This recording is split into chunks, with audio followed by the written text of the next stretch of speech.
2 tahun yang lalu, saya jalan ke 4 negara Afrika dan cukup lama tinggal di sana. Dan rencananya akhir tahun ini, saya akan ke Afrika Selatan juga cukup lama rencananya tinggal di sana. Saya cukup serius mempelajari Afrika. Prediksi saya mungkin bisa dikatakan nyeleneh, tapi itulah sontoloyo. Prediksi ini sebenarnya untuk saya pribadi, bukan untuk semua orang. Tapi kalau ada yang setuju, boleh juga dipakai sebagai referensi. Menurut saya, dalam 40 tahun ke depan, label Made in Afrika akan ada di mana-mana, seperti Made in China hari ini pada banyak negara di Eropa, seperti pada pakaian, handuk, gadget, handphone. Yang kita tahu pada saat ini di Eropa adalah kebanyakan made in China. Prediksi saya berani mengatakan lebih jauh. Produk-produk Afrika sebentar lagi akan menggantikan barang-barang yang saat ini dibuat perusahaan Cina daratan, di mana Cina berencana memindahkan banyak pabriknya ke Afrika. Strategi ini seperti Amerika memindahkan pabriknya ke Cina di tahun 90-an, di tahun 2000-an. Banyak kemajuan telah dibuat oleh Afrika dengan perkembangan industrinya selama 10 tahun terakhir. Sebagian besar negara Afrika telah menikmati pertumbuhan ekonomi yang berkelanjutan, dalam beberapa kasus dengan tingkat pertumbuhannya di atas 5%, didukung oleh kenaikan harga komoditas, surplus anggaran, banyaknya investasi, dan mulai sedikit konflik. Bahkan di beberapa tempat konfliknya sudah hilang. Sektor jasa berkembang di seluruh benua Afrika. Sementara boomingnya telekomunikasi didorong juga oleh penggunaan ponsel. Penetrasi internet sangat berperan untuk majunya Afrika. Terutama yang paling utama adalah sektor layanan keuangan, sangat dinamis. Benar ada fakta bahwa 28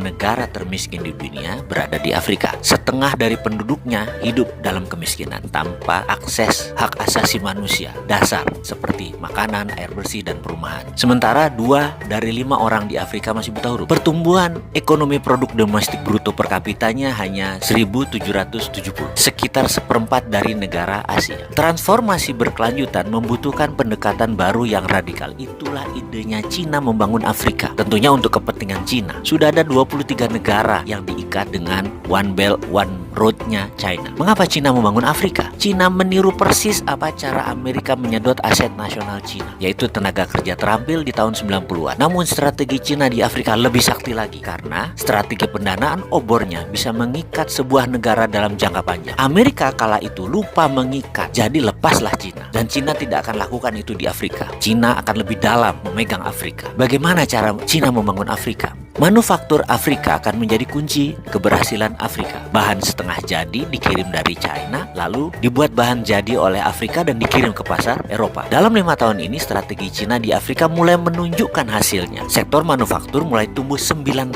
per tahunnya, dan sektor pertanian tumbuh 17%. Walau Afrika saat ini hanya mengontribusi 2% dari manufaktur global, tapi kemajuannya terlihat jelas. Uni Afrika telah menempatkan sektor manufaktur di jantung agenda 2063-nya. Kerangka kerja strategis untuk transformasi sosial ekonomi benua ini selama 50 tahun ke depan, yang memiliki perjanjian dan dukungan penuh dari semua 55 negara, ditambah obor Cina. Saat ini, sebagian besar industri Afrika awalnya berfokus pada perakitan bernilai tambah rendah. Namun dalam 5 tahun ke depan, karena bahan baku yang diperlukan tersedia secara lokal, akan mulai ke arah produksi industri bernilai tambah tinggi. Cina di Afrika sudah mulai membangun industri bernilai tambah tinggi seperti perusahaan petrokimia dan berbagai mesin produksi lainnya. Industri petrokimia di Mesir misalnya, potensi untuk menciptakan ribuan tenaga kerja langsung, dan saya perkirakan akan membantu melipat gandakan ekspor Mesir dalam beberapa tahun ke depan. Untuk pertama kalinya Afrika akan memiliki industri dasar seperti plastik, bahan bangunan, suku cadang otomotif yang memungkinkan mereka memproduksi berbagai macam perakitan secara lokal. Afrika itu mulai menggeliat positif, terutama pada saat ketegangan perdagangan antara AS dan Cina yang berdampak pada produksi kedua negara tersebut. Kebanyakan Afrika yang mengambil keuntungan. Secara demografi, Afrika pada tahun 2050 akan memiliki tenaga kerja yang lebih besar dan lebih muda dari Cina atau India. Sektor manufaktur